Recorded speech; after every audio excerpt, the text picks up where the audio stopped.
আল্লাহ রাব্বুল আলামিন বলেন, আজকে আমি তোমাদের জন্য তোমাদের দ্বীন তথা জীবন ব্যবস্থাকে পরিপূর্ণ করে দিলাম। শুধু তাই না, ওয়া আতমামতু আলাইকুম নি'মাতি, আমি তোমাদের জন্য আমার নিয়ামত সমূহকে পরিপূর্ণ করে দিলাম। তার মানে যে দ্বীন পরিপূর্ণ মানবে সে আল্লাহর পক্ষ থেকে পরিপূর্ণ নিয়ামত প্রাপ্ত হবে। সাথে সাথে আল্লাহ তাআলা বলেন, ওয়ারাদিতু লাকুমুল ইসলাম দীনা। আল্লাহ রাব্বুল আলামিন বলেন, আমি তোমাদের জন্য ইসলামকে দ্বীন হিসাবে মনোনীত করলাম, পছন্দ করলাম। আমাদের দ্বীন হলো ইসলাম। আমাদের দ্বীন কি, জোরে বলেন। একটা জিনিস মনে রাখতে হবে, আমি জিজ্ঞাসা করলাম, আপনারা জবাব দিয়ে দিলেন, জবাব দিয়ে দিলাম ইসলাম। এই যে কবরের মধ্যে যেই 3 প্রশ্ন হবে, বলে 3 প্রশ্নের এক প্রশ্ন হলো মার রব্বুকা, তোমার রবকে। 2 নাম্বার প্রশ্ন অমা দীনুক, তোমার দিন কি। 3 নাম্বার প্রশ্ন নবীজিকে দেখায় বলা হবে, মা হাদার রাজুলুল্লাযী বুইসা ফীকুম, এই ব্যক্তিকে যাকে তোমাদের কাছে প্রেরণ করা হয়েছিল। অথবা জিজ্ঞাসা করা হবে অমান নাবিয়ুকা, তোমার নবীকে। বলেন তো, এই 3 প্রশ্নের জবাব আমাদের সবার জানা আছে না নাই? দুনিয়ার পরীক্ষার হলের প্রশ্ন হলে যাওয়ার পরে জানা যায়, কিন্তু কবরের 3 প্রশ্ন আল্লাহ তাআলা কবরে যাওয়ার আগে জানিয়ে দিয়েছেন। একটা ছাত্র যত মেধাহীন হোক না কেন, পরীক্ষার 1 ঘন্টা আগে যদি প্রশ্ন পেয়ে যায়, ওই মেধা শূন্য ছাত্রটাও ওই সাবজেক্টের মধ্যে A+ পেয়ে যাবে। 1 ঘন্টা আগে যদি পায়, ও A+। কিন্তু কবরের প্রশ্ন আল্লাহ তাআলা আমাদের জন্য অনেক আগে জানায় দিয়েছেন, কিন্তু এরপরেও কবরে গিয়ে জবাব দেওয়া সহজ হবে না। কেন? বলে দুনিয়ার প্রশ্নের জবাব লেখাপড়া করলে, মুখস্থ করলে হলে গিয়ে দেওয়া যায়, কিন্তু কবরের প্রশ্নের জবাব মুখস্থ করলে দেওয়া যাবে না। বলে এই প্রশ্নের জবাব পড়ার সাথে, মুখস্থ করার সাথে নয়, বরং এই প্রশ্নের জবাব হলো আমলের সাথে সম্পৃক্ত। যে ব্যক্তি জীবনেও এই 3 প্রশ্ন শুনে নাই, কিন্তু এই 3 প্রশ্নের আলোকে জীবন পরিচালিত করেছে, রব হিসাবে আল্লাহকে স্বীকার করার পর রবের সব হুকুম আহকাম মেনে চলেছে, এরপরে ইসলামের আলোকে সে তার জীবনকে পরিচালিত করেছে, নবীজির সুন্নাতের আলোকে জীবন পরিচালিত করেছে। বলে ওই ব্যক্তিরে কবরে গিয়া জিজ্ঞাসা যদি করে তোমার রবকে, সারা জীবন রবের গোলামি করছে, সেই রবের পরিচয় দিতে তার কষ্ট হবে? ও বলবে রব আল্লাহ, দিন কি? বলে সারা জীবন ইসলামের আলোকে হায়াত অতিবাহিত করলাম, আমার দিন আমি জানবো না? ও বলবে ইসলাম। নবীকে, অথবা নবীকে দেখায় বলা হবে এই ব্যক্তিকে যাকে প্রেরণ করা হয়েছিল, বলবে আমার নবী মুহাম্মাদুর রাসূলুল্লাহ সাল্লাল্লাহু আলাইহি ওয়াসাল্লাম। এজন্য সম্মানিত উপস্থিতি, আমরা যদি দিন না মানি, ইসলাম অনুযায়ী যদি না চলি, আমাদের দেশের কিছু ভাই আছে, এদের চিন্তাধারা থিঙ্ক হলো এরকম যে আগে রাষ্ট্রে ইসলাম প্রতিষ্ঠা হবে, এরপরে আমরা ইসলাম মানব। আসলে বাস্তবতা এরকম নয়। আগে আমাকে পরিপূর্ণ মুসলিম হতে হবে। আমি থেকে আমরা যখন সবাই মুসলিম হব, তখন সবাই চাবে ইসলাম প্রতিষ্ঠিত হোক। আমরা যদি মুসলিম না হই, তাহলে তো ইসলাম প্রতিষ্ঠা হোক এটা কেউ চাবে না। এজন্য যেই ভাইয়েরা এই আশা পোষণ করে যে আমরা আগে রাষ্ট্রের ক্ষমতায় বসবো, এরপরে ইসলাম প্রতিষ্ঠা করব, বলেন তো এই চিন্তাধারা কি ঠিক? রাসূল আকরাম সাল্লাল্লাহু আলাইহি ওয়াসাল্লাম মক্কি জীবনে কি হয়েছে? 13টা বছর কিছু রিজাল্ট তৈরি করেছেন, তিনি কিছু মানুষ তৈরি করেছেন। এই মানুষগুলো মদিনায় গেছে, আরো কিছু মানুষ তৈরি হয়েছে। এই মদিনার মানুষগুলোকে নিয়ে আল্লাহর নবী সাল্লাল্লাহু আলাইহি ওয়াসাল্লাম মদিনার আসনে সমাসীন হয়েছেন, তাদেরকে নিয়ে তারপরে যুদ্ধ পরিচালনা করেছেন। ধারাবাহিকতার ক্রমান্বয়ে পৃথিবীর আনাচে কানাচে ইসলাম প্রতিষ্ঠিত হয়েছে। তাহলে আল্লাহ যদি চাইতেন আগে ক্ষমতার মসনদ, এরপরে ইসলাম, তাইলে মক্কায় থাকতেই নবীরে আগে নেতা বানায় দিতেন, এরপরে নবীজি ইসলাম প্রচার করতেন। যদি এমনটাই হতো যে আগে ক্ষমতা এরপরে ইসলাম, তাইলে মক্কার কাফেররা আমার আপনার নবীকে বলেছে, মুহাম্মদ তুমি যদি চাও আমরা তোমাকে আমাদের মধ্যে সবচাইতে বড় ধনী বানিয়ে দিব, তুমি যদি নেতৃত্ব চাও আমরা তোমাকে আমাদের নেতা বানায় দিব। তাহলে নবীজি কি করতেন? আগে নেতা হইতেন, এরপরে সবাইরে মুসলমান বানাইতেন। অথচ চিন্তা করে দেখুন, ইসলাম প্রতিষ্ঠা করতে গিয়ে নবীজির কি মেহনত, কি কষ্ট। এজন্য ওই চিন্তা আমরা যেই ভাইরা করতেছি যে আগে আমরা ক্ষমতায় যাব এরপরে ইসলাম, না না, আগে আমি মুসলিম হব, আমরা মুসলিম হব, ক্ষমতা প্রতিষ্ঠার প্রচেষ্টা করে যাব। আল্লাহ তাআলা চেষ্টা দেখবে, চেষ্টা। আমি যদি মুসলিম না হই, আমার সমাজের মানুষ যদি মুসলিম না হয়, তাহলে তারা তো ইসলামী শাসন ব্যবস্থা চাবে না, ঠিক কিনা বলেন? আমাদের দেশে যারা মুসলমান সবাই ইসলামকে ভালোবাসে, ওলামায়ে কেরামকে ভালোবাসে, দ্বীনি মাহফিল ভালোবাসে। যার অবস্থা আমরা দেখি, মাহফিল গুলাতে মানুষ আছে, মসজিদে যায়, জুমার দিন যায়, সবাই এগুলোকে পছন্দ করে।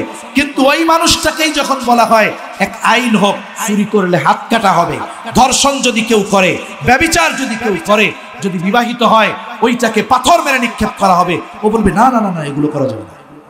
তার মানে বলেন তো, ও কি পরিপূর্ণ মুসলিম হতে পেরেছে? আগে আমাদের পরিপূর্ণ মুসলিম হতে হবে, এরপরে ইসলাম প্রতিষ্ঠার জন্য প্রচেষ্টা তো থাকবেই। তাহলে কি হবে? আমি মুসলিম, এক সময় আমার রাষ্ট্র ইসলামের আলোকে পরিচালিত হবে ইনশাআল্লাহ। এজন্য আমি যদি নিজে ইসলাম পরিপূর্ণ না মানি, আমাকে আল্লাহ জিজ্ঞাসা করবে না যে তুমি রাষ্ট্রীয়ভাবে ইসলাম প্রতিষ্ঠা করো নাই কেন। আল্লাহ কি জিজ্ঞাসা করবে? আমাকে জিজ্ঞাসা করবে তুমি ইসলাম মানো নাই কেন।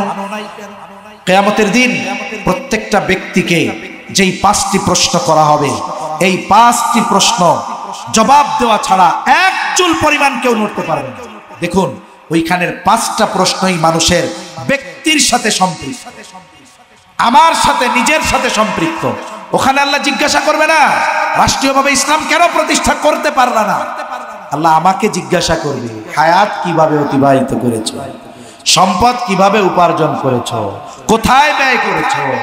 এইভাবে প্রশ্নগুলো আমার ব্যাপারে জিজ্ঞাসা করা হবে। এজন্য আমাকে আগে পরিশুদ্ধ হতে হবে, আমাকে আগে পরিপূর্ণ মুসলিম হতে হবে। তা না হলে নেয়ামত বঞ্চিত হব দুনিয়ায়, কবরে প্রশ্নের জবাব দেওয়া যাবে না, আখিরাতে জাহান্নামে যাবে না। তা সম্মানিত উপস্থিতি, ইসলাম পরিপূর্ণ এক জীবন ব্যবস্থা। হারাম হালালকে ইসলাম সুস্পষ্ট করে দিয়েছে। এ কথা বলার কোনো সুযোগ নাই যে কোনটা হালাল কোনটা হারাম, ইসলাম এটা আমাদেরকে বলে নাই, এ কথা বলার কোনো সুযোগ নাই।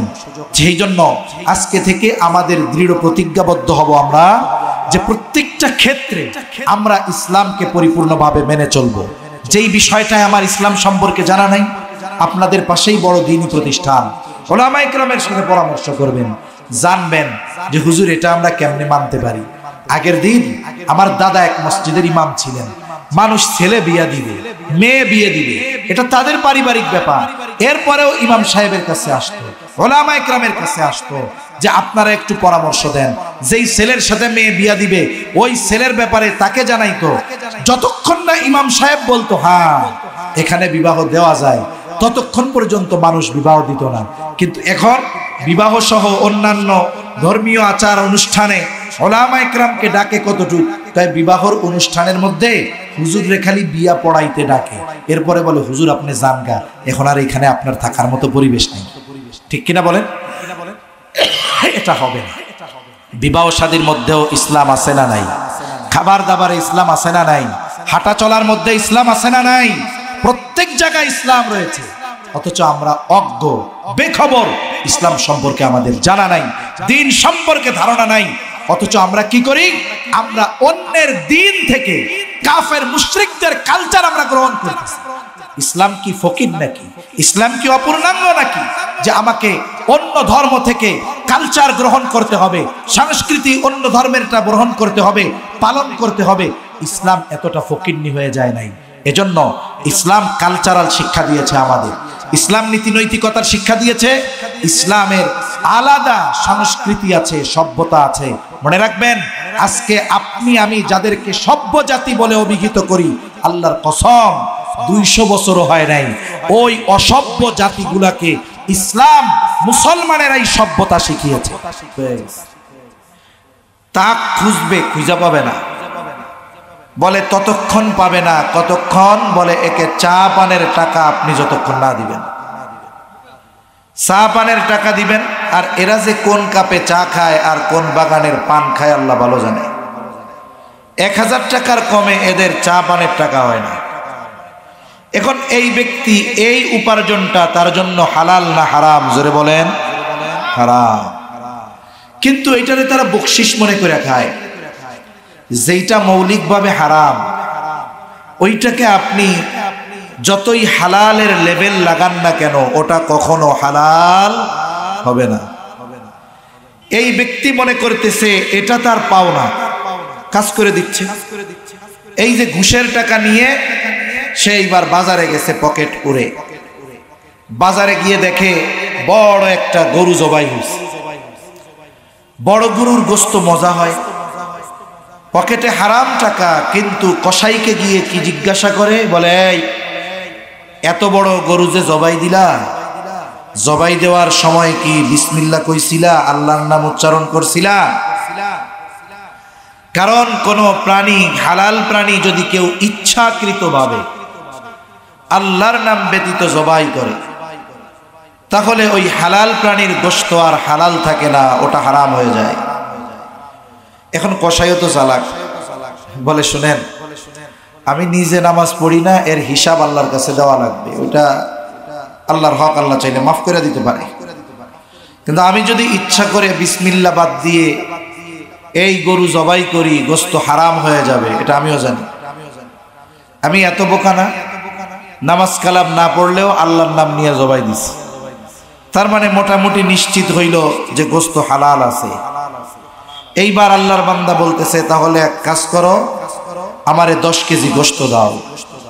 এই যে 10 কেজি গোশত সে নিল, হালাল গোশত, পকেট থেকে যেই টাকাটা দিল, বলেন তো সেটা হালাল না হারাম? তাহলে মানুষ খাবার হালালের ব্যাপারে অনেক সচেষ্ট, গায়ে লেখা দেখে যে হালাল লেখা আছে কিনা, কিন্তু উপার্জনের সময় এই বিষয়টা যাচাই বাছাই করে না। এজন্য বুজুর্গানে দিন বলেন, যার উপার্জন হারাম, ওই হারাম টাকা দিয়ে সে হালাল খাবার কিনতেছে, বলে ওইটাও হারামের মতো। এজন্য দুইটা বিষয়ের দিকেই আমাদের খেয়াল রাখা দরকার, খাবারও হালাল হতে হবে, উপার্জনটাও হালাল হওয়া লাগবে। তাহলে হারাম যদি হয় উপার্জন অথবা খাবার, বলে প্রথম ক্ষতি হলো তার দোয়া আল্লাহ কবুল করবে না। দোয়া কবুলের যত স্থান আছে, সময় আছে, যেই সময়গুলোতে, যেই স্থানগুলোতে আল্লাহ তাআলা দোয়া কবুলের প্রতিশ্রুতি দিয়েছেন, আরাফার ময়দানেও যদি দোয়া করে, শবে কদরেও যদি দোয়া করে, বাইতুল্লাহর ভেতরে যাওয়ার সুযোগও যদি হয়, সে যদি দোয়া করে, হারামখোর, তার দোয়া আল্লাহ কবুল করবে না। এক ব্যক্তি উস্কো খুস্কো চুল নিয়ে, তার দেহের পোশাকটাও এরকম মলিন চেহারায় দোয়া করতেছে, আবেগ নিয়ে, সন্তুষ্ট বিনয়ের সাথে বাইতুল্লাহর গেলাফ ধরে ধরে দোয়া করতেছে। মানুষজন তো মনে করতেছে এই ব্যক্তির দোয়া আল্লাহ ফিরিয়ে দিতে পারেন না, এতটা আবেগ, এতটা বিনয়, এই দোয়া আল্লাহ কেমনে ফিরিয়ে দিবে? এই ব্যক্তির বাস্তব অবস্থা আল্লাহ নবীজিকে জানিয়ে দিয়েছেন। নবীজি বললেন ওই ব্যক্তির দোয়া আল্লাহ কেমনে কবুল করবে? বলে যার গায়ের পোশাকটা হারাম টাকা, যার দেহটা হারাম খাবার দিয়ে গঠিত, ওই ব্যক্তির দোয়া আল্লাহ কেমনে কবুল করবে? 2 নম্বর ক্ষতি, বলে যারা হারাম খায় এদের আমল আল্লাহ তাআলা কবুল করেন না। আল্লাহ তাআলা এই পৃথিবীর সব রাসূলগণকে প্রথমে পবিত্র খাবার খাওয়ার নির্দেশ দিয়েছেন, এরপরে আমলে সালেহের নির্দেশ দিয়েছেন। আল্লাহ তাআলা বলেন, ইয়া আইয়ুহার রাসূলু কুলু মিনাত তাইয়্যিবাতি ওয়া'মালু সালিহান। আল্লাহ রাব্বুল আলামিন বলেন, হে রাসূলগণ, কুলু মিনাত তাইয়্যিবাত, আপনারা পবিত্র খান আর আমলে সালেহ করেন। তার মানে যার খাবার অপবিত্র, বলে তার আমলটা আমলে সালেহ হয় না, তার মানে তার আমলটা আল্লাহ তাআলার কাছে কবুল হয় না। নামাজ যত মানুষ পড়ে সবার নামাজ যে কবুল হয় এমনটা নয়, বরং সৎকর্ম হিসাবে ওই ব্যক্তির আমলটাই অভিহিত হবে, যার আমলটা আল্লাহ তাআলার কাছে কবুল হওয়ার যোগ্যতা রাখে। এজন্য হারাম যারা খায় তাদের আমল আল্লাহর কাছে কবুল হয় না। 3 নাম্বার বড় ক্ষতি, নবীজি সাল্লাল্লাহু আলাইহি ওয়াসাল্লাম বলেন, লা ইয়াদখুলুল জান্নাতা জাসাদুন গুযিয়া বিল হারাম। হারাম ভক্ষণকারীর শরীর জান্নাতে প্রবেশ করবে না। তাহলে যেই মানুষগুলো হারামের সাথে সম্পৃক্ত, সেটা উপার্জনের দিক দিয়ে হোক আর খাবার খাওয়ার দিক দিয়ে হোক, এই ধরনের হারামের সাথে যারা সম্পৃক্ত এরা এই ধরনের বড় বড় ক্ষতির মধ্যে পড়বে। এজন্য আল্লাহ তাআলা আমাদের সকল ধরনের হারাম থেকে বেঁচে থাকার তৌফিক দান করেন। সকলে বলি আমিন। ইসলাম হলো পূর্ণাঙ্গ এক জীবন ব্যবস্থা। এখানে আল্লাহ সুবহানাহু ওয়া তাআলা ইমানদারেরা কোন ধরনের খাবার খাবে এটাও ইসলামে বলে দেওয়া আছে। যদি কোনো ব্যক্তি মনে করে ইসলামের ভিতরে মানব জীবনের এই বিষয়টা অনুপস্থিত, অনেক মানুষ আছে ইসলাম বলতে মনে করে নামাজ, রোজা, হজ, যাকাত, এটাই মনে হয় ইসলাম। এজন্য তারা বলে যে ইসলাম হলো মসজিদের মধ্যে সীমাবদ্ধ থাকবে, ইসলাম রাষ্ট্রের সাথে সম্পৃক্ত নাই। এজন্য একদল অতি পণ্ডিত কি বলে, বলে ধর্ম আলাদা, রাষ্ট্র আলাদা। নাউজুবিল্লাহ বলে। মনে রাখতে হবে, ধর্মবিহীন, দ্বীনবিহীন একটা মানুষ যেমন পরিপূর্ণ মানুষ হতে পারে না, তার চরিত্র পশুর চাইতেও খারাপ হয়ে যেতে পারে। অনুরূপভাবে যেই রাষ্ট্র ধর্ম থেকে আলাদা, দ্বীন থেকে আলাদা, ইসলাম থেকে আলাদা, ওই রাষ্ট্র কোনোদিন আদর্শ রাষ্ট্র হতে পারে না। এজন্য যারা বলে ইসলামে রাজনীতি নাই, এই মানুষগুলো আসলে ইসলামকে অস্বীকারই করে। ঠিক কিনা বলেন? ইসলাম ব্যক্তি জীবনে আছে, সামাজিক জীবনে আছে, পারিবারিক জীবনে আছে, অর্থনৈতিক জীবনে আছে, রাজনৈতিক জীবনে আছে। কারণ রাসূল আকরাম সাল্লাল্লাহু আলাইহি ওয়াসাল্লাম মসজিদের নববীতে বসে শুধু নামাজের ইমামতি করেছেন এমনটা নয়, মসজিদের নববীতে বসে রাসূল আকরাম সাল্লাল্লাহু আলাইহি ওয়াসাল্লাম রাষ্ট্র পরিচালনা করেছেন। ঠিক কিনা বলেন? মসজিদে নববীর মেম্বারে বসে রাসূল আকরাম সাল্লাল্লাহু আলাইহি ওয়াসাল্লাম রায় দিয়েছেন, বিচার করেছেন। এজন্য যারা বলে মসজিদ হলো শুধু ইবাদতের জায়গা, নামাজের জায়গা, এরা অনেক বড় ভুলের মধ্যে আছে।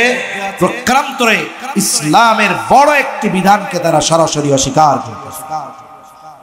ইসলাম জীবনের ক্ষুদ্র থেকে ক্ষুদ্রতীত, বৃহৎ থেকে বৃহত্তর সব বিষয়ের সমাধান দিয়েছে কি দেয় নাই? ইসলাম তো আমাকে জানিয়ে দিয়েছে যে রাতের বেলা যদি ঘুমাতে হয় বাতি বন্ধ করে ঘুমাতে হবে। ইসলাম এটাও জানিয়ে দিয়েছে। কিভাবে খেতে হবে ইসলাম এটাও বলে দিয়েছে। আপনার আমার জরুরত আসে কিভাবে এটা সারতে হবে, ইসলাম এই বিষয়টাও বলে দিয়েছে।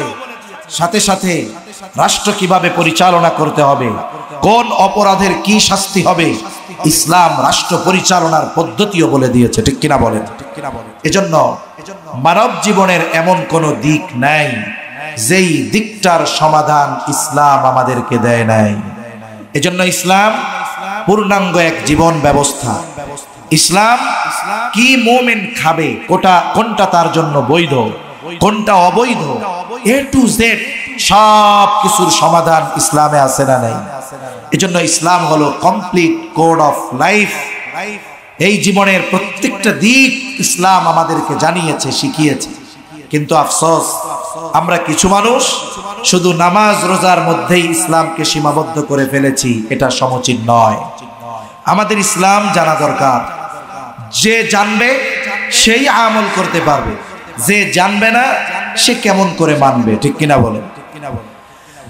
তা সূরাতুল মায়েদার 3 নম্বর আয়াত, এই আয়াতের মধ্যে আল্লাহ সুবহানাহু ওয়া তাআলা সর্বপ্রথম আমাদেরকে আমাদের খাবারের বিষয়গুলোকে খুব গুরুত্ব সহকারে আল্লাহ তাআলা বলেছেন।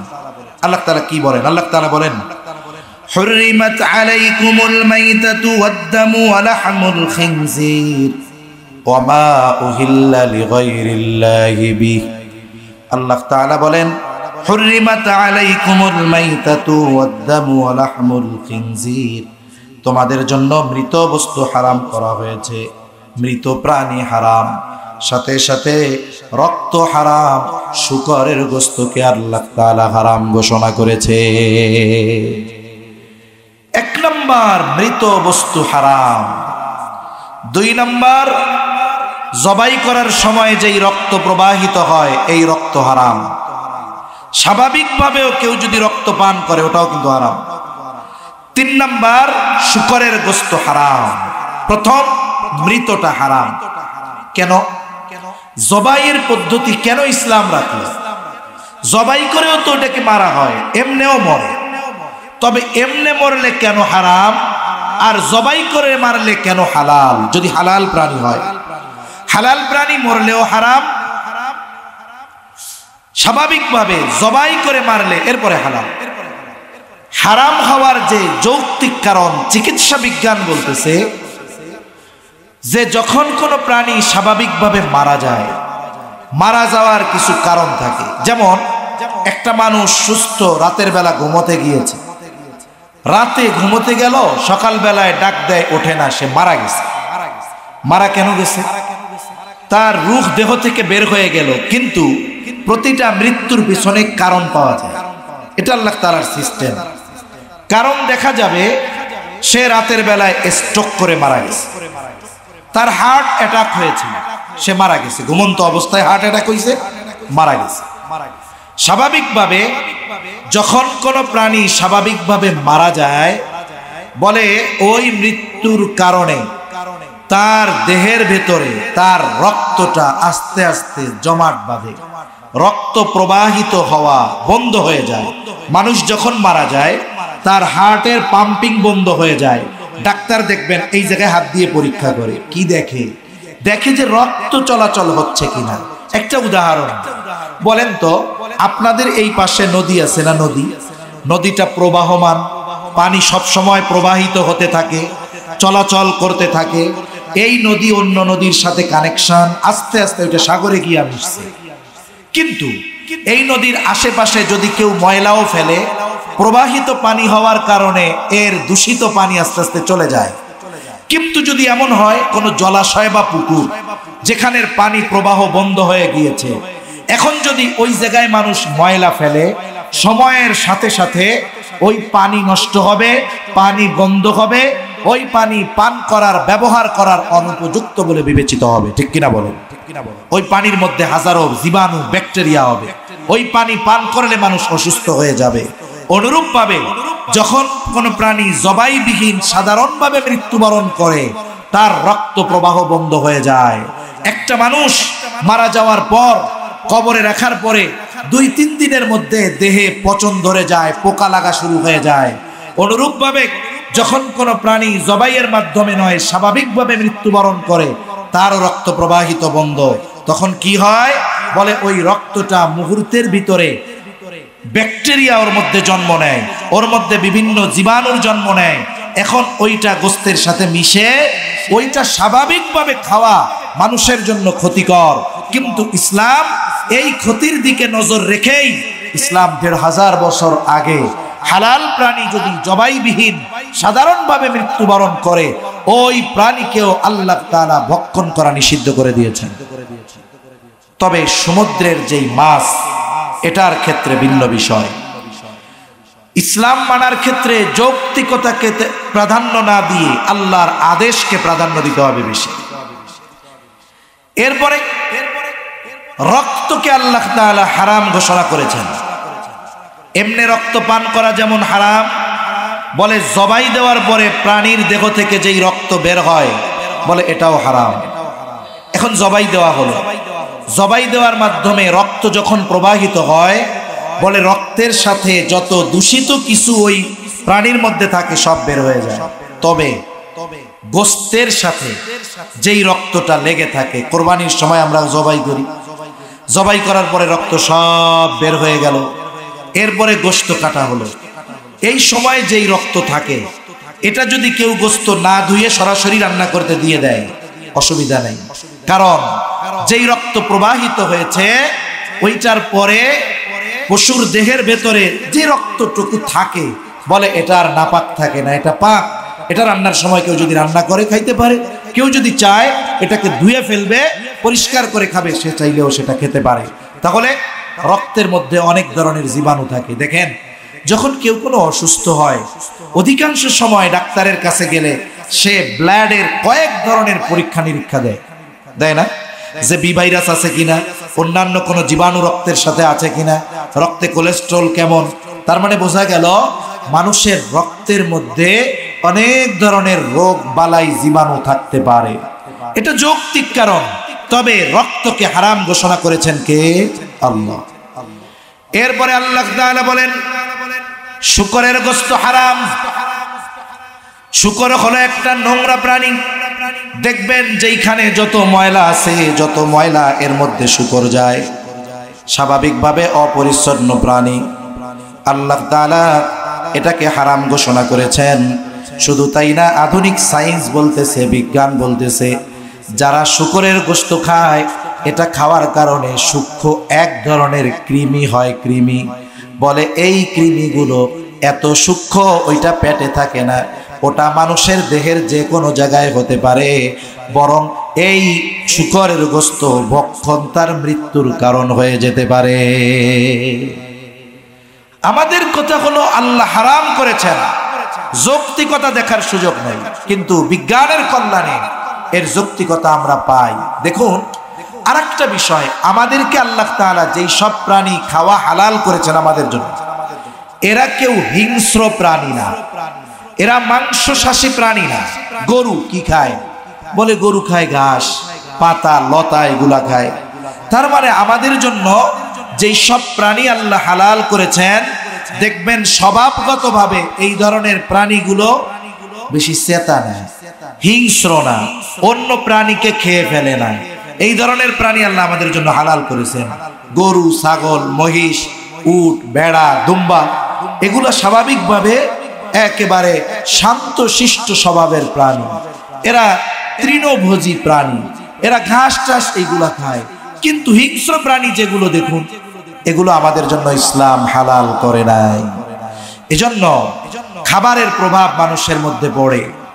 কেউ যদি শূকরের গোশত খায়, বলে শূকরের যেই প্রভাব আছে, যেই নাপাকি, যেই বিশৃঙ্খলা, এটাও তার মধ্যে প্রবেশ করে। মূল বিষয় হলো এটা আল্লাহ তাআলা আমাদের জন্য নিষেধ করেছেন, এটাই মূল কথা। এরপরে আল্লাহ রাব্বুল আলামিন বলেন ওয়ামা উহিল্লা লিগাইরিল্লাহি বিহি, সাথে সাথে যেই প্রাণীগুলো আল্লাহর নাম ব্যতীত জবাই করা হয়। প্রথম অবস্থায় প্রাণী হালাল হতে হবে, সাথে সাথে জবাইটাও আল্লাহর নামে হতে হবে। কোন ব্যক্তি যদি এমনটা করে, আমাদের দেশে অনেকে আছে মানত করে বাবার নামে মাজারে, আছে না? জোরে বলেন, আছে না? নাই? মানত করছে মাজারের নামে, বাবার নামে। এই ধরনের প্রাণী যদি আল্লাহর নামে জবাই দেয় বিসমিল্লাহ বইলা, এটা তাও হালাল হবে না। এক নম্বরে প্রাণীটা হতে হবে আল্লাহর জন্য। মানত যদি করতে হয় আল্লাহর জন্য করতে হবে, সাথে সাথে আল্লাহর নামে জবাই করতে হবে। এজন্য কেউ যদি কোনো মাজারের নামে, পীরের নামে, দরবারের নামে মানত করে বিসমিল্লাহ বলেও জবাই দেয়, তাহলে এই প্রাণীর গোশত খাওয়াও উচিত হবে না। এজন্য মানতটা আল্লাহর নামে করতে হয়। আমাদের দেশের মানুষ অনেক জায়গায় বুঝে না, তারা কিছু হইলেই মানত করে মাজারে, যে এটা হলে মাজারে এটা দিব, এটা হলে ওইখানে ওইটা দিব। মূল কথা হলো হালাল প্রাণীও যদি ইচ্ছাকৃতভাবে আল্লাহর নাম বাদ দিয়ে জবাই দেওয়া হয়, তাহলে ওই হালাল প্রাণীর গোশত আর হালাল থাকে না। সাথে সাথে হালাল প্রাণী বিভিন্নভাবে মারা যেতে পারে। সেই মারা যাওয়া জন্তুও কিন্তু খাওয়া আমাদের জন্য নিষেধ। আল্লাহ তাআলা এরপরে বলেন, আল্লাহ রাব্বুল আলামিন বলেন ওয়াল মুনখানিকাতু ওয়াল মাওকুদাতু ওয়াল মুতারাদ্দিয়াতু ওয়ান নাতিহাতু ওয়া মা আকালাস সাবউ ইল্লা মা যাক্কাইতুম। আল্লাহ রাব্বুল আলামিন বলেন, এরপরে যেই সমস্ত প্রাণী গলা চিপ খেয়ে মারা যায়। মনে করেন গরু আপনি বেঁধে রেখেছেন, গলার সাথে রশি, এটা জোরে পেঁচ খেয়ে মারা গেল, আপনি জবাই দিতে পারেন নাই, জবাই দেওয়ার আগেই এটা পরিপূর্ণ মৃত্যুবরণ করেছে। বলে এইভাবে গলায় ফাঁস লেগে যেই প্রাণী মৃত্যুবরণ করবে সেই প্রাণীও ভক্ষণ করা আল্লাহ তাআলা হারাম করেছে। এরপরে আল্লাহ তাআলা বলেন ওয়াল মাউকুদাতু, আল্লাহ সুবহানাহু ওয়া তাআলা বলেন প্রহারের কারণে, পিটানোর কারণে যেই প্রাণী মৃত্যুবরণ করে বলে ওই প্রাণীর গোশত হারাম। এরপরে আল্লাহ তাআলা বলেন ওয়াল মুতারাদ্দিয়াতু ওয়ান নাতিহা, আল্লাহ তাআলা বলেন উঁচু থেকে পড়ে যেই প্রাণী মৃত্যুবরণ করেছে বলে সেই প্রাণীর গোশতকেও আল্লাহ তাআলা হারাম করেছে। সাথে সাথে ওয়ামা আকালাস সাবউ ইল্লা মা যাক্কাইতুম, সাথে সাথে যেই প্রাণীগুলোকে হিংস্র কোন প্রাণী আক্রমণ করেছে, এটা মারা গেছে, বলে এই ধরনের প্রাণীর গোশত খাওয়াও হারাম।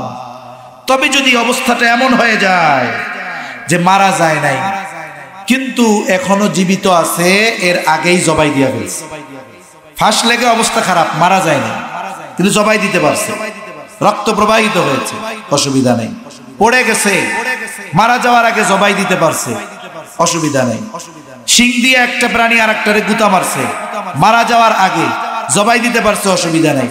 মনে করেন শেয়ালে মুরগিটা নিয়ে দৌড় দিছে, এখন কি এখনো মারা যায় নাই, ছুটাই ফেলতে পারছে, এখন জবাই দিয়ে খাইছে, বলে এখন খাওয়া গেল। কিন্তু যদি জবাই দেওয়ার আগেই এগুলো মারা যায়, হালাল প্রাণী হলেও এই প্রাণীর গোশত খাওয়া বৈধ হবে না। ইসলাম কত সুন্দর! ইসলাম মানুষের স্বাস্থ্যবিধির দিকে খেয়াল রাখছে, ইসলাম মানুষের খাবারের দিকে খেয়াল রেখেছে। সেজন্য ইসলামের সৌন্দর্য অনুধাবন করতে যারা ব্যর্থ, তাদের ব্যাপারে আমাদের জন্য আফসোস ছাড়া আর কোনো কিছুই করার নেই। এরপরে আল্লাহ রাব্বুল আলামিন বলেন ওয়ামা যুবিহা আলান নুসুবি ওয়া আন তাসতাকসিমু বিল আজলাম যালিকুম ফিসক। অনেক জায়গায় আছে মূর্তি পূজার বেদির কাছে তারা প্রাণীকে জবাই করে, এটাকে তারা তাদের কল্যাণের কারণ মনে করে জবাই করে থাকে। সাথে সাথে ওয়া আন তাসতাকসিমু বিল আজলাম, আল্লাহ রাব্বুল আলামিন তীর নিক্ষেপের দ্বারা ভাগ্য নির্ধারণ করা, এটাকেও আল্লাহ নিষেধ করেছেন। জাহেলিয়াতের সময় কাফেররা এই ধরনের লটারি করত। বলে একটা প্রাণী জবাই দিছে, 10 জনে মিলে একটা উট কিনছে, স্বাভাবিক 10 জন জবাই দেওয়ার পরে এটা 10 ভাগ হবে। এখন এরা লটারি করত, কি তীর নিত 10টা, এখন একটা তীরের মধ্যে লিখতো 2 ভাগ, আর একটায় 3 ভাগ, আর গুলোয় 1 ভাগ 1 ভাগ 1 ভাগ। এখন 10 ভাগ যদি 10টা তীরে লিখতে যায়, এক তীরে যদি 2 ভাগ লেখে তাইলে একটা তীর থাকবে ফাঁকা, আর একটায় যদি 2 ভাগ লেখে আর একটা থাকবে ফাঁকা। এইভাবে কিছু তীর ফাঁকা থাকতো আর কিছু তীরের মধ্যে একাধিক অংশ লেখা থাকতো। ভাগ্য পরীক্ষা কি, এইবার তুনিরের মধ্যে তীরগুলাকে ভরে দেওয়া হতো। লটারি দেখছেন না, এরকম কাগজের মধ্যে লেখার পরে একটা ডিব্বার মধ্যে দিয়ে নড়াচড়া দেয়, কয় উঠাও। এইবার ওই নড়াচড়া দিয়া কইতো উঠাও তীর, একজন উঠাইছে, এর উঠছে ফাঁকা, তার মানে ও শেষ। আর একজন উঠাইছে, এর উঠছে 2টা, এই যে ও 2টা ভাগের মালিক হয়ে গেছে একটার দাম দিয়ে। এইভাবে করতো। আর একটা করতো কিভাবে, তারা যখন কোনো কাজকে নিজেদের জন্য সংশয় মনে করতো যে এই কাজটা করব, এটা আমার জন্য কল্যাণ হবে না অকল্যাণ হবে, এই চিন্তা করে তারা তাদের সবচাইতে সম্মানের দেবতা যেটা ছিল এটার নাম হলো হবল। বাইতুল্লাহর মধ্যে যেই মূর্তিগুলা ছিল এর মধ্যে তাদের কাছে সম্মানিত মূর্তি ছিল হবল। এর সামনে 2টা তীর রাখতো, একটার মধ্যে লেখা রাখতো যে আমার রব আমাকে এই কাজের আদেশ দিয়েছেন, আর একটার মধ্যে লেখা থাকতো নাহানি রব্বি, আমার রব আমাকে এটা মানা করেছেন। এইবার ও ওইখানে যাইয়া এই 2 তীরের মধ্য থেকে, লেখা তো নিচে থাকতো দেখা যাইতো না, নড়াচড়া দিয়ে একটারে উঠাইতো। যদি দেখতো যে আমার আনি রব্বি লেখা উঠছে, যে আমার রব আমারে আদেশ করছে, তাইলে ওই কাজটা সে করত। আর যদি আসতো নাহানি রব্বি, আমার রব আমারে মানা করছে, তাইলে ওই কাজ আর করতো না। আমাদের দেশেও ওইভাবে না করলেও মুসলমানরা এই ধরনের কিছু কাজ করে। আমাদের মা বোনরা অনেক সময় বুঝে না, মনে করেন একজন দরজা দিয়ে বের হইতে গেছে, এখন ধাক্কা খাইছে, একটু স্বাভাবিক লাগতেই পারে, কেন না যাইস না, এখন গেলে অমঙ্গল হবে। এখন বলেন তো, মঙ্গল অমঙ্গল, কল্যাণ অকল্যাণের মালিক কে? জোরে বলেন কে? এজন্য এই জুয়ার মাধ্যমে, লটারির মাধ্যমে, তীর নিক্ষেপের মাধ্যমে এই ধরনের ভাবে ভাগ্য পরীক্ষা এটা এত করেছে। আমাদের সমাজে জুয়া আছে না নাই? জোরে বলেন আছে না নাই? বিভিন্ন জায়গায় আফসোসের কথা বলতে হয়, সিলেটের মানুষ তো উলামায়ে কেরামের সোহবতের কারণে দ্বীনের বুঝ একটা সাধারণ মানুষের মধ্যেও আছে আলহামদুলিল্লাহ। হুসাইন আহমদ মাদানী রহমাতুল্লাহি আলাইহি সিলেটের জমিনে বেশি বেশি আসতেন। সিলেটে বাংলাদেশের প্রখ্যাত উলামা হযরত বুজুর্গানে দ্বীনের অবস্থান এই সিলেটে, যার কারণে মানুষের মধ্যে এনাদের মেহনতের কারণে দ্বীনের বুঝ আছে। অনেক জায়গায় মাহফিল হয়, আফসোস লাগে মাহফিলকে কেন্দ্র করে এই ধরনের জুয়ার আসর, চরখার মাধ্যমে জুয়া, ছক্কার মাধ্যমে জুয়া, কাগজের মাধ্যমে জুয়া, এগুলো চলতে থাকে। এরপরে ফুটবল খেলা, ক্রিকেট খেলাকে কেন্দ্র করে জুয়া খেলে। আজকে আসতেছি, কয়েকদিন আগেই মনে হয় পড়লাম, আজকেও একটু পড়ছি যে দেখুন এই যে ক্রিকেট খেলা হচ্ছে মনে হয় এখন বাংলাদেশের মধ্যে, যে কোনো একটা বড় নাম করা খেলা, জুয়া কেমনে হয়? ওইখানে বাজি ধরে, কে আজকে জিতবে, বলে অমুক জিতবে, ও বলে অমুক জিতলে তোরে 10 টাকা 100 টাকা দিবে। এই যে এক এক দল জুয়া ধরতেছে। আবার কেমনে ধরে? বলে একজন বল করতেছে আর একজন ব্যাটিং করতেছে, বলে শোন, এই বলে কি হবে বল, একজন কয় ছক্কা, একজন কয় 4, একজন কয় আউট, একজন বলে 0 রান হবে। এবার এক একজন টাকা ধরে, বলে যার কথা সঠিক হয় সবার টাকা সে নিয়ে যায়। আমাদের যুবকরা, আমাদের তরুণরা এভাবে জুয়া খেলতেছে। পরিশ্রম করে মানুষ উপার্জন করে।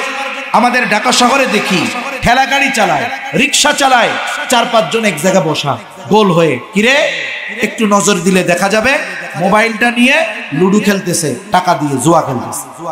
তার মানে চিন্তা করেন, আমরা তো মনে করি যে জাহেলিয়াতের সময় জুয়া, ওই সময় জুয়া তো 1-2 সিস্টেমে ছিল, এখন বহু সিস্টেমে জুয়া খেলে। বলে আপনার সন্তান সে ঘরে বৈশা আন্তর্জাতিক ভাবে জুয়া খেলবে, আপনি টেরও পাবেন না। সে ঘরে বসে মোবাইলে জুয়া খেলবে, আপনি টেরও পাবেন না যে সে জুয়া খেলতেছে। আর আফসোসের ব্যাপার, এই বিষয়গুলোকে সুযোগ সুবিধা দিচ্ছে, প্রমোট দিচ্ছে আমাদের গভর্নমেন্ট, বৈধতা দিচ্ছে।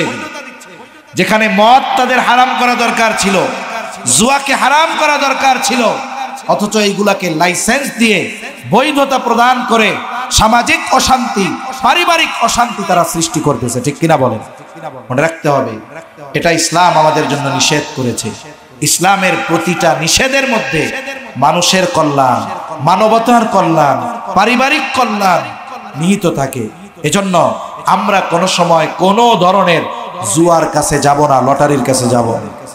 অনেক সময় দেখবেন আপনাদের বিয়ানীবাজার শহরেও হয়তো হয়, লেখা যায় মাইক্রোবাসের মধ্যে মাইক লাগায়, কয় রেড ক্রিসেন্ট লটারি, 10 টাকা টিকিট, প্রথম পুরস্কার 40 লক্ষ টাকা। দেয় কি দেয় না? আপনি তো 10 টাকা দিয়ে একটা কিনতেছেন, কি মনে করে যদি লাইগা যায়? হ্যাঁ, মনে রাখবেন এটাও ইসলাম হারাম ঘোষণা করেছে। এ ধরনের কোন লটারি, জুয়া, এগুলোর সাথে মুসলমানদের কোনো সম্পৃক্ততা থাকতে পারে না। এই জুয়াকে কেন্দ্র করে মারামারি, খুনোখুনি, কত কিছু হয়। এই যে কয়েক বছর আগে ক্যাসিনো সম্রাট ধরা পড়ছিল না, ক্যাসিনো সম্রাট, আধুনিক লেভেলের জুয়াই। সেজন্য এই ধরনের পাপাচার, অনাচার ইসলাম আমাদেরকে নিষেধ করেছে। আমরা এগুলো থেকে বেঁচে থাকবো, সকলে বলেন ইনশাআল্লাহ। এখন মনে করেন এই কাজগুলো তো কাফেররা সব করে, মুসলমানরা এগুলো বাদ দিবে। কাফেরদের সাথে মুসলমানদের এই কর্মগুলোর সাথে, কাফেরদের এই কর্মের সাথে তাদের কোনো সম্পর্ক থাকবে না। আর ইসলাম মানার ব্যাপারে কাফেরদের কোনো চোখ রাঙানিকে মুসলমানেরা ভয় করবে না। এজন্য আল্লাহ তাআলা এরপরে বলেন, যেহেতু এইগুলো পাপ, যালিকুম ফিসক, এই ধরনের কাজগুলো হলো ফাসিকি, পাপের কাজ। প্রকৃত মুসলমান কখনো এই ধরনের পাপের সাথে জড়িত হতে পারে না। এরপরে আল্লাহ তাআলা বলেন, আল ইয়াউমা ইয়াইসাল্লাযীনা কাফারু মিন দীনিকুম ফালা তাখশাউহুম ওয়াখশাউনি। আল্লাহ সুবহানাহু ওয়া তাআলা বলেন, আজ তোমরা তোমাদের দ্বীনের ব্যাপারে হতাশ হয়ে পড়েছ, হতাশার কোনো কারণ নাই। আল্লাহ সুবহানাহু ওয়া তাআলা বলেন, কাফেরদেরকে তোমরা ভয় করো না, ফালা তাখশাউহুম ওয়াখশাউনি, তাদেরকে তোমরা ভয় করো না, তাদের ব্যাপারে তোমরা বিচলিত হয়ো না। ওয়াখশাউনি, বরং আমি আল্লাহ তাআলাকে তোমরা ভয় করো। কাফেররা যতই প্রভাব আমাদের উপরে বিস্তার করুক না কেন, কারণ পরিপূর্ণ যদি হালালের উপরে চলতে চাই, হারাম থেকে বাঁচতে চাই, কাফেরদের ভয় ভীতি আমাদের সামনে আসতে পারে। কিন্তু আল্লাহ তাআলা মুমিনদেরকে জানায় দেন, দিন মানার ব্যাপারে তোমরা হতাশ হবা না, কাফেরদেরকে ভয় করবা না। ফালা তাখশাউহুম ওয়াখশাউনি, বরং তোমরা আমি আল্লাহ তাআলাকে ভয় করো। আমরা অনেক সময় হতাশ হয়ে যাই, মুমিন হতাশ হবে না দিন মানার ব্যাপারে, কারণ আল্লাহ সুবহানাহু ওয়া তাআলা মুসলমানদেরকেই চূড়ান্ত বিজয় দান করবে। এজন্য অনেক মানুষ ইউরোপ, আমেরিকা, বিভিন্ন দেশে থাকে, বাংলাদেশে থেকেও এরা কাফেরদের ব্যাপারে ভীত সন্ত্রস্ত থাকে। মনে রাখতে হবে, আমার দিন একদিকে, আমার দুনিয়া আর একদিকে। আমি আপনি যদি পরিপূর্ণ দিনের উপরে চলতে চাই, হাজারো বাধা আসতে পারে, হতাশা আমাকে পেয়ে বসতে পারে, কিন্তু আমি কখনো নিরাশ হব না, কারণ মুমিনকে আশাহত হতে নিষেধ করেছেন কে? আমরা আল্লাহর রহমতের ব্যাপারে প্রত্যাশী। এজন্য আল্লাহ তাআলাও বলেন, লা তাকনাতু মির রাহমাতিল্লাহ, তোমরা আমার রহমতের ব্যাপারে নিরাশ হবা না। এজন্য ভাইরা আমার, ইসলাম আমাদেরকে পরিপূর্ণ এক জীবন ব্যবস্থা দিয়েছে। এই কথা আল্লাহ জানাচ্ছেন যে, আমার বান্দারা, তোমরা কি মনে করো যে ইসলাম অপূর্ণাঙ্গ? এটা মনে করার কোনো সুযোগ নাই। ইসলাম আমাদেরকে জীবনের প্রতিটা ক্ষেত্রে পরিপূর্ণ সুন্দর বিধান আমাদেরকে দান করেছে, যা পৃথিবীর অন্য কোনো দর্শন জীবন ব্যবস্থা তার অনুসারীদেরকে প্রদান করতে পারে না। এজন্য আমরা ভয় করব কাকে? আল্লাহকে ভয় করে আল্লাহর নিষেধগুলো থেকে আমরা বিরত থাকব।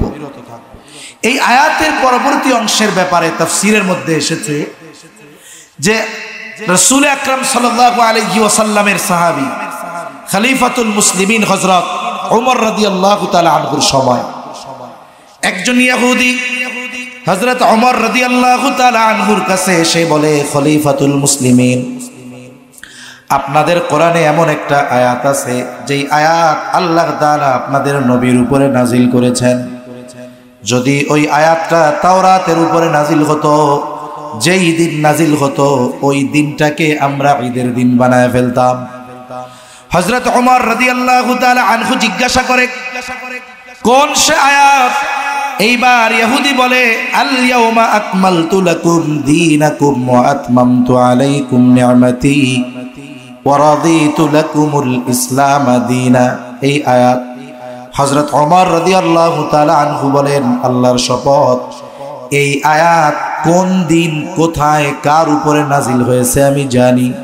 এই আয়াত নাজিল হয়েছে আরাফার ময়দানে বিদায় হজের সময় জুমার দিন রাসূল আকরাম সাল্লাল্লাহু আলাইহি ওয়াসাল্লামের উপরে। এই আয়াতের মধ্যে আল্লাহ তাআলা প্রথমে ঘোষণা দিলেন, আল ইয়াউমা আকমালতু লাকুম দীনাকুম, আজকের এই দিন আমি তোমাদের জন্য তোমাদের দিন তথা তোমাদের জীবন ব্যবস্থাকে পূর্ণাঙ্গ ঘোষণা করলাম। তাহলে দিন শব্দের অর্থ হলো জীবন ব্যবস্থা। তার মানে জীবন পরিচালনা করতে যত কিছু দরকার সব কিছুর পূর্ণাঙ্গ সমাধান যিনি দিয়েছেন তিনি কে? আমাদের ইসলাম পরিপূর্ণ। ইসলাম কোনো জায়গায় অপূর্ণাঙ্গ নাই, সব ক্ষেত্রে পূর্ণাঙ্গ। এখন এরপরে আল্লাহ তাআলা বলেন, আজকে দিনকে পরিপূর্ণ করলাম। এরপরে বলেন, ওয়া আতমামতু আলাইকুম নি'মাতি, আল্লাহ তাআলা বলেন, আজকে আমি তোমাদের উপর আমার নিয়ামতকে পরিপূর্ণ করে দিলাম। এখানে দুটো জিনিসের কথা আল্লাহ পাশাপাশি ঘোষণা করেছেন। এক নাম্বার দিন পরিপূর্ণ করলাম, দুই নাম্বার নিয়ামত পরিপূর্ণ করলাম। এই দুইটা জিনিস পাশাপাশি আল্লাহ তাআলা বলেছেন। তার মানে এই আয়াত নাজিল করার আগে দিনও পরিপূর্ণ আল্লাহ ঘোষণা করেন নাই, নিয়ামতও পরিপূর্ণ করেন নাই। তার মানে বুজুর্গানে দিন বলেন আল্লাহ তাআলা দিন পরিপূর্ণ করার সাথে সাথে নিয়ামত পরিপূর্ণ করার ঘোষণা দিয়েছেন। এর দ্বারা এটাই বোঝা যায় যারা পরিপূর্ণ দিন অনুসরণ করবে আল্লাহ তাআলা তাদেরকেই পরিপূর্ণ নিয়ামত প্রদান করবে। সাউন্ডটা একটু বাড়াইতে হবে, একটু সাউন্ড বাড়ান। আল্লাহ তাআলা যদি পরিপূর্ণ দিন আমরা মানি, পরিপূর্ণ নিয়ামত দেওয়ার ঘোষণা আল্লাহ দিয়েছেন। এখন বিষয় হলো, বলেন তো এই পৃথিবীতে এই মুহূর্তে একেবারে 100% দিন অনুসরণ করার মতো একটা দেশও কি আছে? তবে একটি দেশ দুই যুগের কাছাকাছি সময় আমেরিকা এবং তার অনুসারীদের মাধ্যমে দুই যুগের উপরে তাদের উপরে নির্বিচারে হত্যা ধ্বংসযজ্ঞ যারা চালিয়েছে সম্মিলিত শক্তি, এই দেশটাকে দুই যুগ ধরে তছনছ করে যখন দেখতেছে দুই যুগের অত্যাচার সব খালি গেলি লস প্রজেক্ট, এবার তারা পুনরায় আবার তাদের হাতে এই দেশের ক্ষমতা ফিরিয়ে দিয়েছে। আফগানিস্তান ছাত্রবাহীদের হাতে ওই দেশের দায়িত্ব দিয়ে তারা চলে গেছে। কেন? তারা চিন্তা করছে এই দুই যুগ ধরে এই দেশের পরিস্থিতি আমরা যা করেছি, এখন যারাই এই দেশের দায়িত্ব নিবে এই দেশ চালানো তাদের জন্য অসম্ভব। কেন? বলে ওই দেশের যত রিজার্ভ আছে সব তারা নিয়ে গেছে, একেবারে রিক্ত হস্তে খালি হাতে একটা ধ্বংসযজ্ঞ করে তারা একটা দেশ তাদের হাতে তুলে দিয়ে গেছে। চিন্তা করছে এরা 6 মাসও টিকবে না। কারণ কি? এদের কোনো সম্পদ নাই, কোনো রিজার্ভ নাই। মানুষরা আবার বলা শুরু করবে যে আগেই ভালো ছিলাম, আগে কি ছিলাম? ভালো ছিলাম। কিন্তু ওই রাষ্ট্র পরিচালনার দায়িত্ব কোনো দুর্নীতিবাজদের হাতে যায় নাই, চোরদের হাতে যায় নাই, বাটপারদের হাতে যায় নাই, মিথ্যাবাদীদের হাতে যায় নাই, মুনাফিক মার্কা লোকদের হাতে যায় নাই। বলে এই পৃথিবীর শ্রেষ্ঠ মানুষদের হাতে ওই রাষ্ট্র পরিচালনার দায়িত্ব গিয়েছে। ঠিক কিনা বলে? যারা আল্লাহকে ভয় করে, যদি আল্লাহর প্রতি ওই ধরনের বিশ্বাস যদি তাদের না থাকতো, এই পৃথিবীর সর্বাধুনিক সমরস্ত্রে সুসজ্জিত একটা দেশ নয়, প্রায় 46টা দেশ আফগানিস্তানে আক্রমণ চালিয়েছে একযোগে। 2 বছর না 2 যুগ তাদের এই অস্ত্রের সামনে টিকে থাকা তাদের সাধ্য ছিল না, যদি আল্লাহর প্রতি যদি আঘাত আস্থা বিশ্বাস তাদের না থাকতো। ঠিক কিনা বলেন? এ মানুষগুলোর হাতে দায়িত্ব গেছে 3 বছর চলে। কয় বছর? এরা দায়িত্ব নেওয়ার পর থেকে এই পৃথিবীতে শান্তির দিক দিয়ে, অর্থনৈতিক সমৃদ্ধির দিক দিয়ে, উন্নতির দিক দিয়ে যেই দেশটা সবচাইতে দ্রুততার সাথে এগুলার দিকে এগিয়ে যাচ্ছে, সেই দেশটার নাম হলো আফগানিস্তান।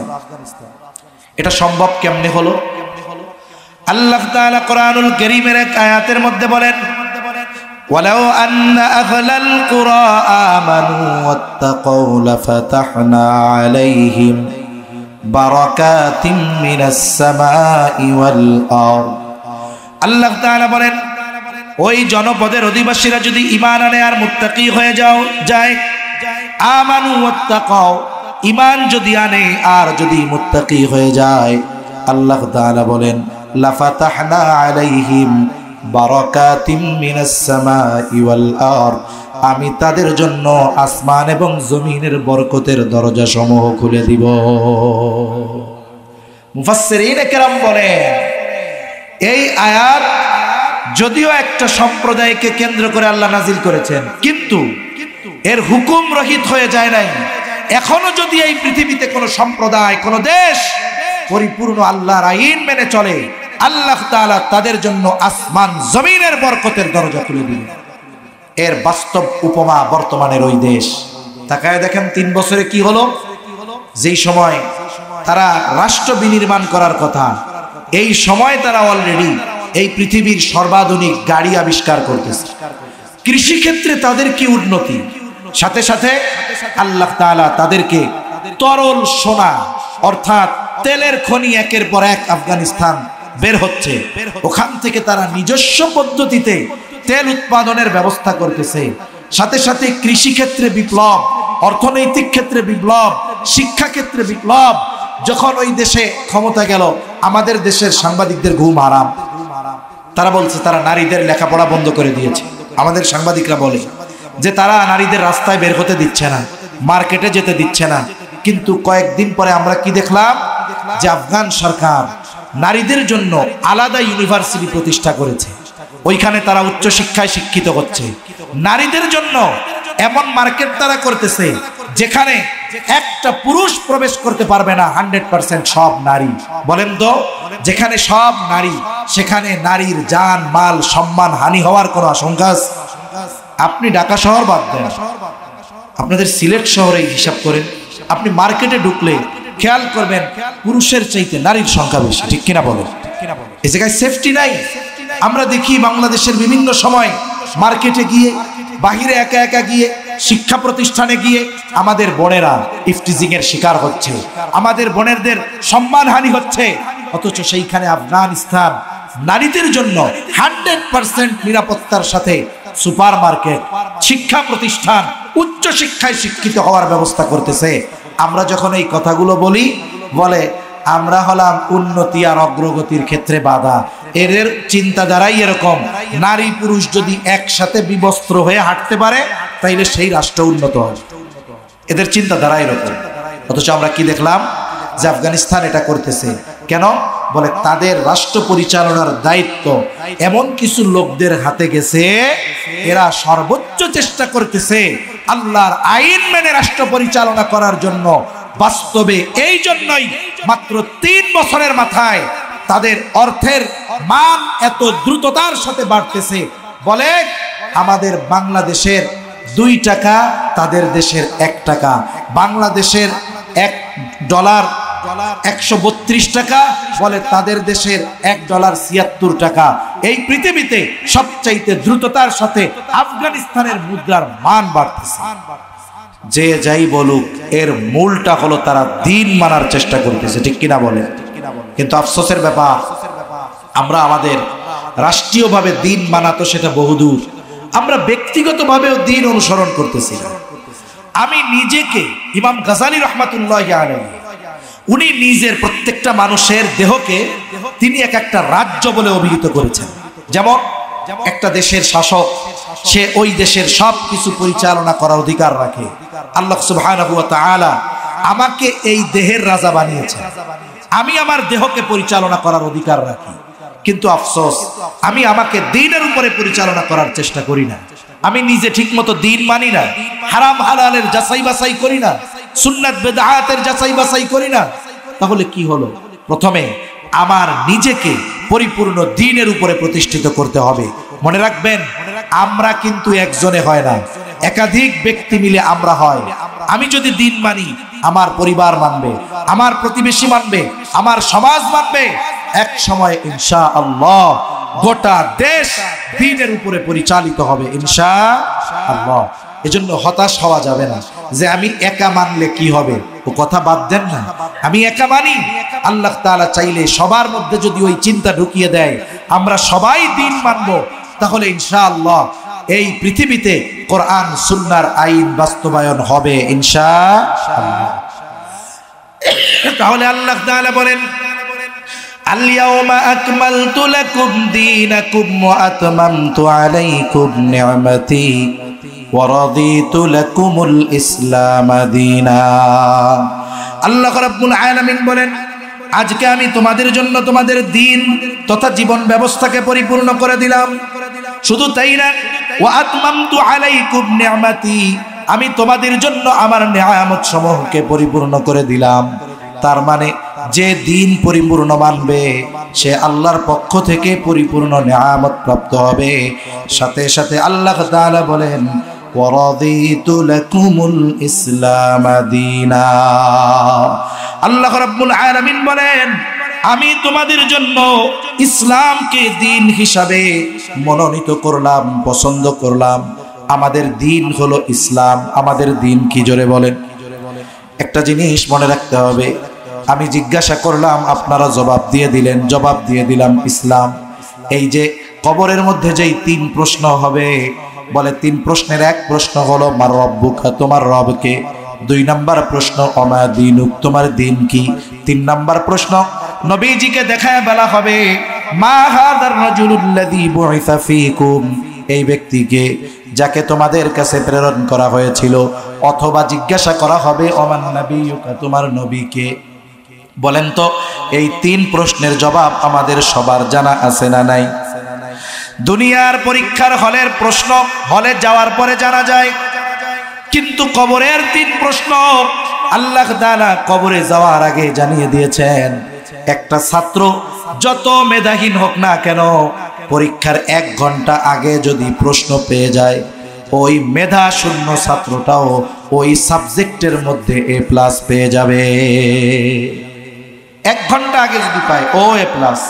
কিন্তু কবরের প্রশ্ন আল্লাহ তাআলা আমাদের জন্য অনেক আগে জানায় দিয়েছেন, কিন্তু এরপরেও কবরে গিয়ে জবাব দেওয়া সহজ হবে না।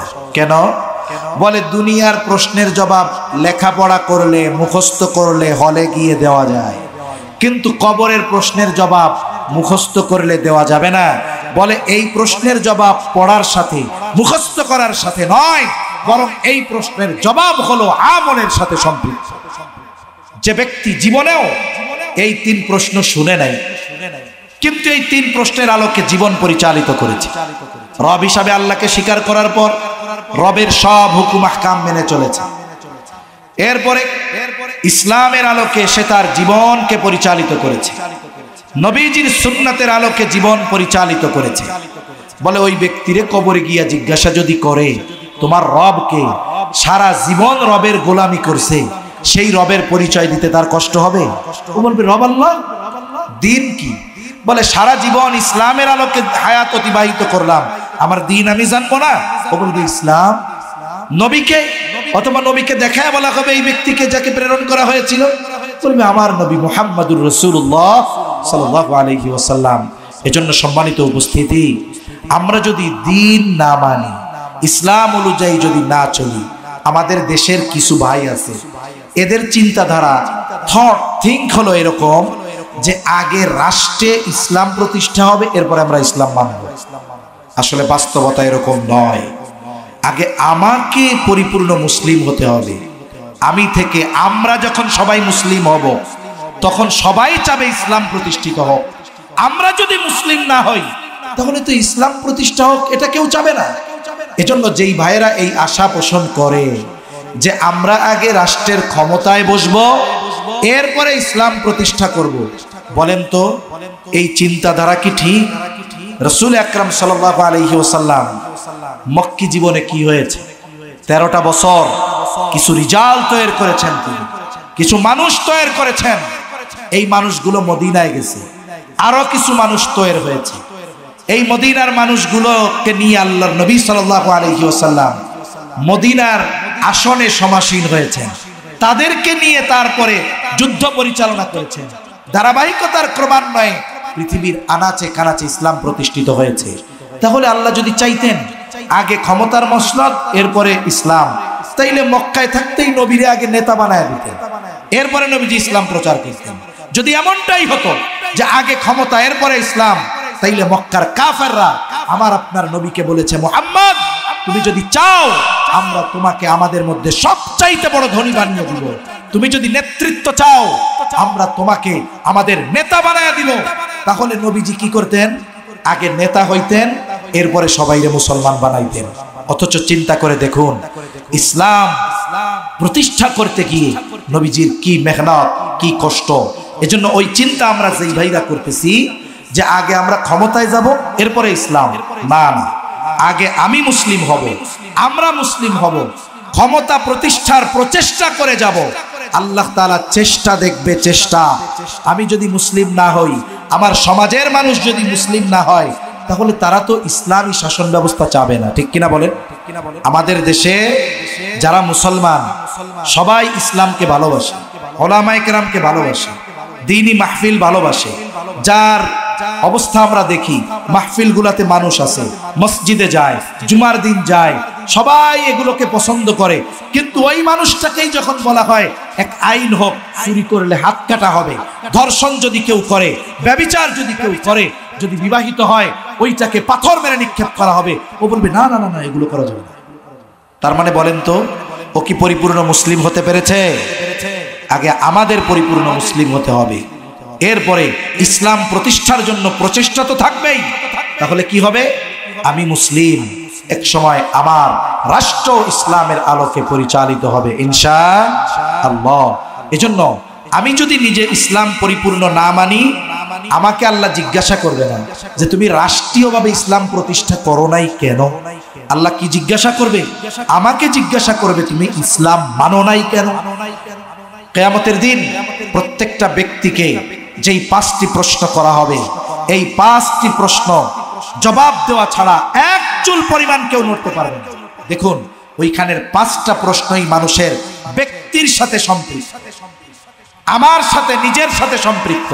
ওখানে আল্লাহ জিজ্ঞাসা করবে না রাষ্ট্রীয়ভাবে ইসলাম কেন প্রতিষ্ঠা করতে পারলা না। আল্লাহ আমাকে জিজ্ঞাসা করবে হায়াত কিভাবে অতিবাহিত করেছো, সম্পদ কিভাবে উপার্জন করেছো, কোথায় ব্যয় করেছো। এইভাবে প্রশ্নগুলো আমার ব্যাপারে জিজ্ঞাসা করা হবে। এজন্য আমাকে আগে পরিশুদ্ধ হতে হবে, আমাকে আগে পরিপূর্ণ মুসলিম হতে হবে। তা না হলে নেয়ামত বঞ্চিত হব দুনিয়ায়, কবরে প্রশ্নের জবাব দেওয়া যাবে না, আখিরাতে জাহান্নামে যাওয়া লাগবে। তা সম্মানিত উপস্থিতি, ইসলাম পরিপূর্ণ এক জীবন ব্যবস্থা। হারাম হালালকে ইসলাম সুস্পষ্ট করে দিয়েছে। এ কথা বলার কোনো সুযোগ নাই যে কোনটা হালাল কোনটা হারাম, ইসলাম এটা আমাদেরকে বলে নাই, এ কথা বলার কোনো সুযোগ নাই। সেই জন্য আজকে থেকে আমাদের দৃঢ় প্রতিজ্ঞাবদ্ধ হব আমরা যে প্রত্যেকটা ক্ষেত্রে আমরা ইসলামকে পরিপূর্ণভাবে মেনে চলব। যেই বিষয়টায় আমার ইসলাম সম্পর্কে জানা নাই, আপনাদের পাশেই বড় দ্বীনি প্রতিষ্ঠান, ওলামায়ে কেরামের সাথে পরামর্শ করবেন, জানবেন যে হুজুর এটা আমরা কেমনে মানতে পারি। আগের দিন আমার দাদা এক মসজিদের ইমাম ছিলেন। মানুষ ছেলে বিয়ে দিবে, মেয়ে বিয়ে দিবে, এটা তাদের পারিবারিক ব্যাপার। এরপরেও ইমাম সাহেবের কাছে আসতো, ওলামায়ে কেরামের কাছে আসতো যে আপনারা একটু পরামর্শ দেন, যেই ছেলের সাথে মেয়ে বিয়ে দিবে ওই ছেলের ব্যাপারে তাকে জানাইতো। যতক্ষণ না ইমাম সাহেব বলতো হ্যাঁ এখানে বিবাহ দেওয়া যায়, ততক্ষণ পর্যন্ত মানুষ বিবাহ দিত না। কিন্তু এখন বিবাহ সহ অন্যান্য ধর্মীয় আচার অনুষ্ঠানে ওলামায়ে কেরামকে ডাকে কতটুক, তাই বিবাহর অনুষ্ঠানের মধ্যে হুজুরে খালি বিয়া পড়াইতে ডাকে, এরপরে বলে হুজুর আপনি যান গা, এখন আর এখানে আপনার থাকার মতো পরিবেশ নেই। ঠিক কিনা বলেন? এটা হবে না। বিবাহ শাদীর মধ্যেও ইসলাম আছে না নাই? খাবার দাবারে ইসলাম আছে না নাই? হাঁটা চলার মধ্যে ইসলাম আছে না নাই? প্রত্যেক জায়গায় ইসলাম রয়েছে, অথচ আমরা অজ্ঞ, বেখবর, ইসলাম সম্পর্কে আমাদের জানা নাই, দ্বীন সম্পর্কে ধারণা নাই। অথচ আমরা কি করি? আমরা অন্যের দ্বীন থেকে কাফের মুশরিকদের কালচার আমরা গ্রহণ করতেছি। ইসলাম কি ফকির নাকি? ইসলাম কি অপূর্ণাঙ্গ নাকি যে আমাকে অন্য ধর্ম থেকে কালচার গ্রহণ করতে হবে, সংস্কৃতি অন্য ধর্মেরটা গ্রহণ করতে হবে, পালন করতে হবে? ইসলাম এতটা ফকিরনি হয়ে যায় নাই। এজন্য ইসলাম কালচারাল শিক্ষা দিয়েছে আমাদের, ইসলাম নীতি নৈতিকতার শিক্ষা দিয়েছে, ইসলামের আলাদা সংস্কৃতি আছে, সভ্যতা আছে। মনে রাখবেন, আজকে আপনি আমি যাদেরকে সভ্য জাতি বলে অভিহিত করি, আল্লাহর কসম 200 বছরও হয় নাই ওই অসভ্য জাতিগুলাকে ইসলাম মুসলমানেরাই সভ্যতা শিখিয়েছে। আজকে আপনি আমি ইউরোপ আমেরিকায় যাওয়ার জন্য পাগল পাড়া, এই ইউরোপ আমেরিকা এদেরকে পোশাক পরা শিখিয়েছে মুসলমানেরা, হাত ধুয়ে খাওয়া শিখিয়েছে মুসলমানেরা। কিন্তু আফসোস, আমরা আমাদের নিজস্ব অবস্থান না জানার কারণে আজকে আমরা মনে করি যে আমরা মনে হয় দুর্বল। না না, সাময়িকভাবে হয়তো আমরা একটু অবহেলার শিকার হচ্ছি, কিন্তু চূড়ান্ত বিজয় ইসলামের হবে, মুসলমানদের হবে ইনশাআল্লাহ। হতাশ হওয়ার কোনো কারণ নেই। এরপরে আল্লাহ তাআলা বলেন, فمن اضطر في مخمصة غير متجانف لإثم فإن الله غفور رحيم। উপরোক্ত যেই খাবারগুলোকে আল্লাহ তাআলা হারাম ঘোষণা করেছেন, তবে যদি কারো অবস্থা এমন হয়ে যায়, সে এমন এক জায়গায় গিয়েছে, সে প্রচন্ড ক্ষুধার্ত, খাবার তীব্রতায়, খাবারের অভাবে, ক্ষুধার তীব্রতায় সে অসুস্থ হয়ে যেতে পারে, মারা যেতে পারে। এখন হারাম ছাড়া তার সামনে আর কিছু নাই, বলে খাবার যেটা আছে সেটা হারাম। দেখা যাবে হয়তো মৃত জন্তু অথবা আল্লাহর নাম ছাড়া জবাই দেওয়া হয়েছে। আবার পানিও যা আছে বলে এটাও হারাম, কিন্তু পানি পান না করলে, খাবার গ্রহণ না করলে তার জীবন নাশের আশঙ্কা, প্রচন্ড ক্ষুধার তীব্রতা। আল্লাহ তাআলা জানায় দেন, ওই সময় যদি কোনো ব্যক্তি যতটুকু জীবন বাঁচানোর জন্য প্রয়োজন অতটুকু পরিমাণ গ্রহণ করে, তাহলে এটা তার জন্য পাপের কারণ হবে না। এই কথাই আল্লাহ তাআলা বলেন, ফামানি দুতুর, চিন্তা করতেছে খিদা লাগছে, প্রয়োজন মিটে গেছে, আর না খাইলে হয়, কিন্তু চিন্তা করতেছে হারাম হইলেও তো মজা লাগে, আর একটু খাই, এই সুযোগ নাই। বরং বাধ্য হয়ে যতটুকু গ্রহণ করতে হবে, পাপের দিকে ঝুঁকে নয়, তার মানে মজা করার জন্য নয়, প্রয়োজনের অতিরিক্ত নয়, বলে বাধ্য হয়ে যদি জীবন বাঁচানোর তাগিদে, ক্ষুধার তীব্রতায় এতটুকু যদি কেউ গ্রহণ করে, আল্লাহ তাআলা বলেন এটা তার জন্য পাপের নয়, বরং আল্লাহ তাআলা তাকে ক্ষমা করে দিবেন, কারণ সে অপারগ। কারণ সে কি বলেন? অপারগ হয়ে করতেছে। আল্লাহ তাআলা সাথে সাথে বলেন, ফাইন্নাল্লাহ গফুরুর রহিম, নিশ্চয়ই আল্লাহ তাআলা ক্ষমাশীল, পরম দয়ালু। এজন্য শুনেন, আপনাদের অনেকের আত্মীয় স্বজন ইউরোপ আমেরিকায় থাকে, এইসব জায়গায় অনেক সময় হালাল খাবার পাওয়া কঠিন হয়ে যায়। এখন দোকানে গিয়ে কি খুঁজে? নারায়ে তাকবীর, নারায়ে তাকবীর, চলে আসছে, কথা শেষ। দোয়া করবো না? শুনেন, চিকেন হইলেই হালাল হবে না। ইউরোপ আমেরিকায় যারা থাকে বলতেছে, অথবা আমাদের দেশে অনেক প্রসেস ফুড পাওয়া যায় দোকানে, লেখা থাকে হালাল, আবার লেখা থাকে চিকেন। এখন বিষয় হলো, ওই জবাইটা কি বিসমিল্লাহ বলে দিছে? ওই জবাইটা কি মেশিনে দিছে কিনা এটা তো আমরা জানি না। মুরগি হইলেই কি হালাল হবে? হালাল প্রাণী যদি সঠিক পদ্ধতিতে জবাই না দেওয়া হয় হারাম হয়ে যাবে না? এই বিষয়টা আমরা খেয়াল রাখবো। আর একটা বিষয়, হোটেলে অনেক সময় আমরা খাই, হোটেলে গিয়ে আমি যদি কোনো সময় খাই, গোস্ত খাই না। কেন খাই না? আমাদের দেশে প্রসেস গরুর মাংস পাওয়া যায়, এমনি বাজারে কিনতে যাবেন 700 টাকা কেজি, প্রসেস মাংস 450 টাকা 400 টাকা কেজিতেও পাওয়া যায়। হোটেলওয়ালারা ওই ধরনের গরুর গোস্ত কিনে। এখন ওই গরুটা সঠিক পদ্ধতিতে জবাই হতেও পারে, নাও পারে। এই ধরনের গোস্ত বিভিন্ন দেশ থেকে আমদানি হয়, ভারত থেকে আসে, ব্রাজিল থেকে আসে। এখন বলেন তো, গোস্ত গরুর হোক, প্রসেস মাংস যেগুলো আসলো ফ্রিজিং, এটা জবাই কোন পদ্ধতিতে হয়েছে? জবাইয়ের পদ্ধতি ঠিক হলেও মুসলমান জবাই দিছে কিনা এগুলো কি আমাদের জানা আছে? এজন্য এই ধরনের খাবার থেকেও আমরা বিরত থাকবো ইনশাআল্লাহ। আল্লাহ তাআলা বুঝবার তৌফিক দান করেন। বড় ভাইরে বসায় রেখা আলোচনা করেছি, বেয়াদবি ক্ষমা প্রার্থী। আল্লাহ তাআলা আমাদের সকলকে যতটুকু ছড়ানো ছেটানো কথা বললাম, আমলের কথাগুলো আমল করার তৌফিক দান করেন, আমিন। ওয়া আখিরু দাওয়ানা আলহামদুলিল্লাহি রাব্বিল আলামিন।